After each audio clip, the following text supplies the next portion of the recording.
TV news सबसे तेज। हमारे चैनल को देखने के लिए लाइक करें, शेयर करें और सब्सक्राइब करें और देखिए आज की ताजा तरीन खबर। तालुका ग्राम पंचायत किरौली में श्री कृष्ण कथा का भव्य आयोजन किया गया था। हम आपको बता दें कि आयोजक श्री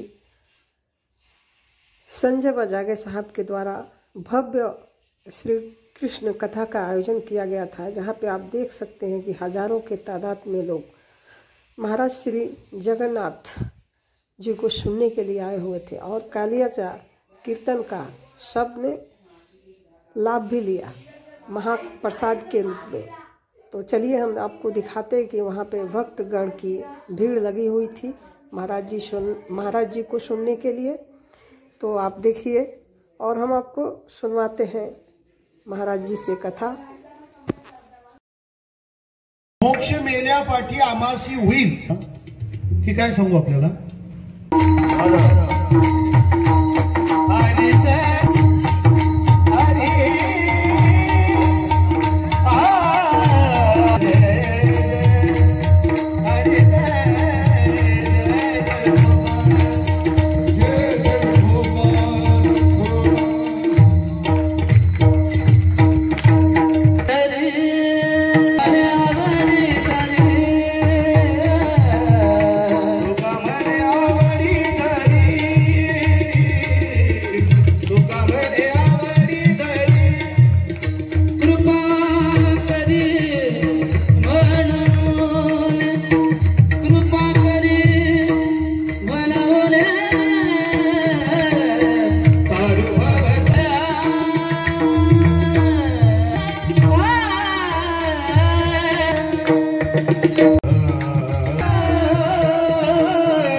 गोड सर्वांगी साखर अवघी गोड। मग जर साखर सगळ्या बाजूनी गोडच आहे तर मग तुम्ही गोकुळातलं चरित्र असा उल्लेख का केला? त्याचं उत्तर असं आहे, आंबा कसा आहे चवीला? आंबा चवीला कसा आहे? गोड आहे ना आंबा। बर मग थोडी पानं खाऊन पहा। नाही आपलं ते म्हणाले का? ते म्हणाले कृष्ण माझ्या घरी आला तर बांधूनच टाकीन। भगवान म्हणाले घ्या तिचा घर नंबर, गल्ली नंबर, फोन नंबर, हॉरकूट थिटूर। हा जिच्याच घरी चोरीला जायचं।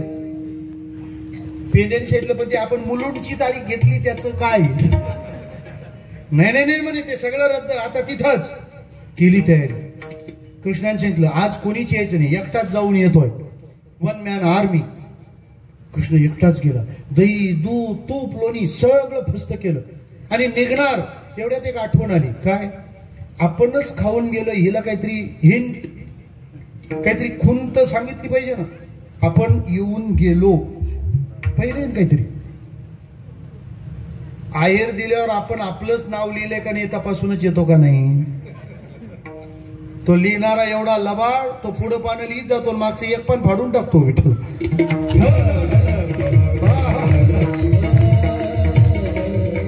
म्हणजे हिशेबाचा मेळच लागायला नको। आणि तो सारखा येतो बरोबर लिहा रे, हा नंबर टाका, पानावर नंबर टाका विठ्ठला।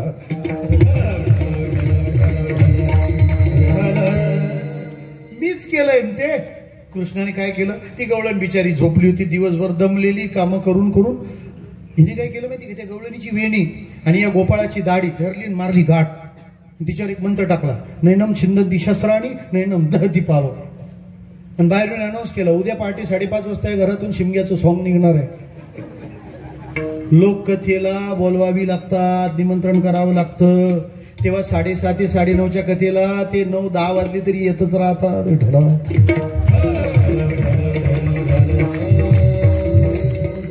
जाऊ द्या, निदान भंडाऱ्याला तरी पोहोचतात ना, संपला विषय। पण भांडण झाल्यावर हातचं काम टाकून धावतात, दंत धावनाचा मुखाम। त्याला जर काही तू दात घाशीत इकडे कुठे झाल्या भांगड झाले। बरं ती जी मॅच आहे ना ती अशी 5 मिनिटाचीच असते, त्याच्यातच काय आता भांडण खालच्या वलीला आणि उपस्थित वरची वली अख्खी। बरं तिथे गेल्यावर ते भांडत होते पण अशी मजा येत नव्हती। लोकांना तिथं पण मजाच लागते. अहो तसं भांडण झालं नाही तर लोक टोनग्यांच्या झुंजी लावतात, ते काय कमी आहेत का? बरं आता लोकांनी झुंजी लावल्या तरी टोनग्यांनी झुंजावं का विठ्ठला?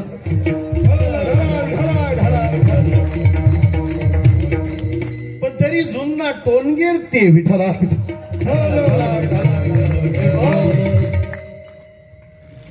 ते म्हणतात भांडण तर काही असं रंगतच नाही, असं डबल बारी पाहिजे. नुसते यांचेच अभंग चालले, त्यांचे येतच नाहीत. मग हात तिकडे जातो. त्यांनी ना तुला ना बोलावा, याला पण जोश येतो, हा पण सुरू. अहो ते फक्त बोलण्यात मिटणार होतो, त्यांची हातापायी होती. म्हणजे भांडण सुरू झालं किंवा फक्त थोडी बाचाबाची होती, पण त्याच्यावरून बाची झालं विठाला. तुम्हाला सांगतो, त्यांनी ह्या मारामाऱ्या सुरू केले, यांनी त्याला खाली घातलं, त्यांनी याला दर मार थर मार. मग तेव्हा यांचा जीव आता जरा कारण एवढी कामं टाकून भानगड बघायला लागलं काहीच नाही. म्हणजे जरा WWF झालं म्हणजे बरं वाटतं. मीच आलो कळलं पाहिजे ना. कृष्णाने ती गाठ मारून बाहेर गेली. पहाटे ती उठली पाणी भरायला, त्यांच्याकडे ती उठायची. हे बघा, मी काय पार्सॅलिटी मांडायला आलो नाही, दोघांनी एकमेकाला मदत करा विठाला.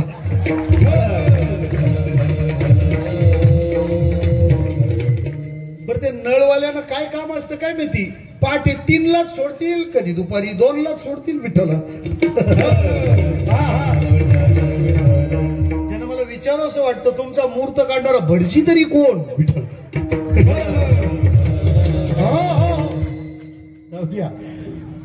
ती उठली महाराज, उठली तसा हेसका बसला. कशाचा? कधी दाढी विणीची गाठ तिने असं चाचपून पाहिलं, कळलं नाही. ती ओरडली, हो काय अक्कल आहे का माझी वेणी ओढली? आता तिच्या वेणीला झटका बसला तसं याच्या दाढीलाही बसला होता. तो ओरडला, मस्त हुनिया माजली धांगडी करसी ओढावडी मजला की. दोघं चाचपून पाहतात तर गाठ आहे. ती म्हणते सोडा सोडा पटकन सोडा. ब्रह्मदेवानं मारलेल्या गाठी सुटत नाही, त्याच्या बापानं मारली यांच्या आजाला सुटल. गाठ सुटे ना, आता काय करायचं? तुम्हाला एक काम कर, किचन मध्ये जा, दुधाच्या पिशवीचा कोपरा उडवायची कैची ती घेऊन ये जा. ती म्हणते घेऊन ये नाही. युती केल्यावर सगळीकडे सह्या करायला लागतात विठ्ठला. ही दिंडी गेली कुठं? किचन. ते कापायला घेतले. मंत्र काय होता? नैनम छिंदंती शस्त्राणी. ते कापलं जाणार नाही. तो म्हणलं एक काम कर, बेडरूम मध्ये जा, माझ्या पॅन्टच्या खिशात माचीस इथे घेऊन. बरेच खिशे माचीसवाले असतात. महाराज का मृत्यूच्या पुढे जाता? का मृत्यूच्या दारात जाऊन पोहोचता? माझी फार दिवसाची इच्छा आहे. मला फार वाटतं पुरुषाचा तळात पांढरा नको, बाया माणसांचा काळा नको. हळूहळू डाउनलोड होते का? रेंज नाही का? बाया माणसांचा काळा नाही पाहिजे का? कल्याण पडगा बस झालं, बंद करा. एवढा रामदेव बाबा प्रसन्न आहे ना, दंतकांतीने दात घासा ना. नाही, ते मशिरीच घासणार. फार त्या फुफ्फुसाची घशेरी करून टाकली तुम्ही. माझी हात जोडून विनंती आहे, या कथेत तुम्ही काही देणार असाल तर एवढं द्या की आमच्या मातामाऊली आजपासून मशिरी बंद करतील. हो, बंद करतील. नको ना, मरेपर्यंत जगायचं आहे ना आपल्याला. आणि आता तुम्ही त्यांच्याकरता टाळ्या वाजवल्या, आता तुम्हाला त्यांना जरा चान्स भेटली ना, तळ हाताला खा गेले. अरे तंबाखू एवढे डेंजर असतात तर खाणारे तुम्हाला अंदाज नाही. मला एक भेटला कीर्तन झालं, तुम्हाला काय माहितीये महाराज? तो का आम्ही किती महान प्रबोधनकार. म्हणजे कसं काय? ते म्हणे हा भारत देश, याच्यावर जन्माला आलेल्याला लोक काळे म्हणतात. त्याच्यावर ईस्ट इंडिया कंपनी, गोऱ्यांचं राज्य आलं. 1857 पासून युद्ध सुरू झालं. तोफाचे बार उडाले. टिळक तुरुंगात, गांधी तुरुंगात, उरलेल्यांचं नाव लोकांच्या तोंडी राहिलं विठ्ठल.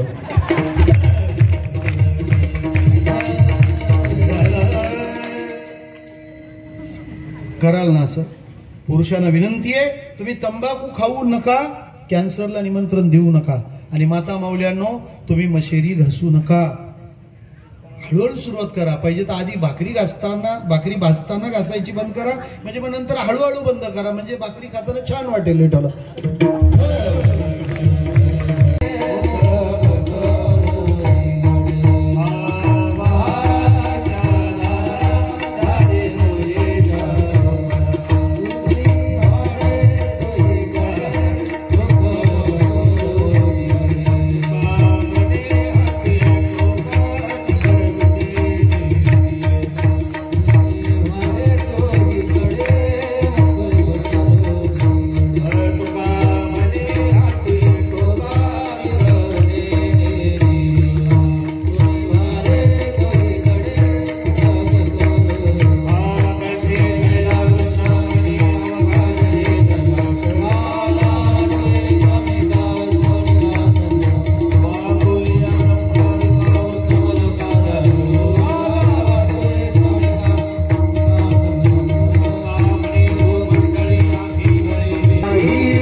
मंडळी, महाराजांचे आगामी कार्यक्रम अर्थातच 1 जानेवारी 2025 रोजी सावरी देवाचा उत्सव किरिवली गावामध्ये धूमधडाक्यात साजरा होणार आहे आणि त्याच निमित्ताने श्री बजागे साहेबांनी हा ज्ञान यज्ञ इथे एवढ्या मोठ्या प्रमाणात सुरू केलाय. ज्ञानेश्वरांनीच सांगितलंय की हे सारस्वताचे गोड तुम्हीच लाविले जे जी झाड अवधाना मूर्त्या वाढ शिंपोनी कीजे मग हे रसभाव फुली फुलेल नानार्थी फळभारे फळा येईल फळाले आलेलंच आहे ते तुमचे धर्मे होईल सुकाळू जगा. महाराजाबद्दल काय बोलतो देखणी ती पाऊले जी ध्यासपंथी चालती देखणी ती पाऊले जी ध्यासपंथी चालती चालताना वाळवंटी स्वस्ती पद्मे रेखिते देखणे ते हात ज्यांना निर्मितीचे डोहळे देखणे ते हात ज्यांना निर्मितीचे डोहळे मंगलाने गंधलेले सुंदराचे सोहळे मंगलाने गंधलेले सुंदराचे सोहळे देखणे ते ओठ जे ओविती मुक्ता फळे देखणे ते ओठ जे ओविती मुक्ता फळे आणि यांच्या लाघवाने सत्य होते कोवळे आणि यांच्या लाघवाने सत्य होते कोवळे. धन्यवाद. मी पुन्हा एकदा महाराजांच्या चरणी नतमस्तक होतो. आपला सर्वांच्या चरणी नतमस्तक घेतो. आपला धर्म वृद्धिगत करण्यासाठी विकसित करण्यासाठी महाराजांची तळमळ असते. त्यांच्या कीर्तनाच्या आता जसं मी सांगितलं अगो महाराज म्हणून बोलले की आता जो काही आपल्याकडे हिंदू धर्माचा विजय झालेला आहे त्याच्यामध्ये दुसऱ्या कुणाचाही हिस्सा नाही. सगळ्यात मोठा हिस्सा आहे तो वारकरी पंथ आणि कीर्तनकारांचा आहे. हे कीर्तनकार सामान्य जनांना उत्साहित करतात. तुम्ही मतदान करा कोणाला करायला सांगत नाही पण त्यांचा लोक ऐकतात आणि त्याचा परिणाम आहे. बाकी कशाचाही परिणाम नाही असं माझं स्पष्ट मत आहे. मला इथे बोलवल्याबद्दल मी आपले धन्यवाद करतो. धन्यवाद. जय रामकृष्ण. आपला परिसर परंतु आज इतका मोठा आश्रमाचा जवळजवळ 54 गुंठे जागा देऊन आणि 5 एकर जागा ही शेतीसाठी देणाऱ्या या परिवाराचा निरोप घेऊन आलेल्या महाराजांचा आपण सन्मान करतोय. महाराज तुमचं मनापासून हार्दिक अभिनंदन. सर्व वारकरी संप्रदायातील वारकरी वैष्णव सामाजिक कार्यकर्ते राजकीय क्षेत्रातील व्यक्तिमत्व शैक्षणिक क्षेत्रातील व्यक्तिमत्व सर्व महिला मंडळ बचत गट या विभागातील सर्व जाणते पुरुष तसेच सामाजिक क्षेत्रामध्ये काम करणाऱ्या सर्वांचं मी शब्दसम्मान हार्दिक स्वागत करतो. आणि आज संजय बजागे आयोजकांचा हा सन्मान या ठिकाणी केला जात आहे. दादाच्या शुभ हस्ते महाराज भंडारी यांच्या शुभ हस्ते श्रीफळ वाढून सर्वांचं स्वागत सत्कार झालं आपण या ठिकाणी जाहीर करूया. मध्ये रोज हरिपाठ आणि काकडा सादर करणारे आमचे सर्व वारकरी वैष्णव महाराजांना विनंती त्या सर्व किरवली गावातील आमचे महाराज मंडळी आणि सर्व परिसरातील वारकरी वैष्णवांचं देखील मी हार्दिक अभिनंदन करतोय. सेवा केली आणि प्रत्येक यशस्वी पुरुषामागे स्त्रीचा हात असतो.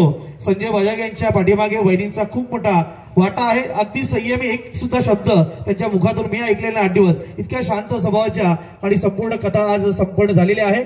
संजय बजागे थोडा उशीर लागेल आपल्या सगळ्याला. दादा या तिथून द्या चला.